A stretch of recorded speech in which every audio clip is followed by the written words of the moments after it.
விஜயிடம் தலைமைத்துவ பண்பே இல்லை. சென்னை உயர்நீதிமன்ற நீதிபதி. அதாவது பார்த்தீங்கன்னா, நடிகர் விஜய் சினிமாவை விடுத்து இப்போது முழு நேர அரசியல்வாதியாக களமிறங்கியுள்ளார். தமிழக வெற்றிக் கழகம் என்ற கட்சியை தொடங்கியவர்.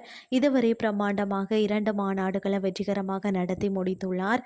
அடுத்த வருடம் தேர்தலை எதிர்நோக்க உள்ள நிலையில தான் அரசியல் பிரச்சாரத்தையும் தொடங்கியுள்ளாருன்னே சொல்லலாம். அரசிடம் உரிய அனுமதி வாங்கி தான் ரோட் ஷோ நடத்தி வந்தார். கடைசியில கரூர்ல அவர் வந்தபோது நிறைய அசம்பாவிதங்கள் நடந்துவிட்டது. 41 பேர் உயிரிழந்த விவகாரம் குறித்து இப்போது அதிக பேச்சு நடந்து கொண்டிருக்கிறது. கரூர்ல நடந்த சம்பவம் குறித்து இன்று நீதிமன்றத்தில் விசாரணை வந்ததாம்.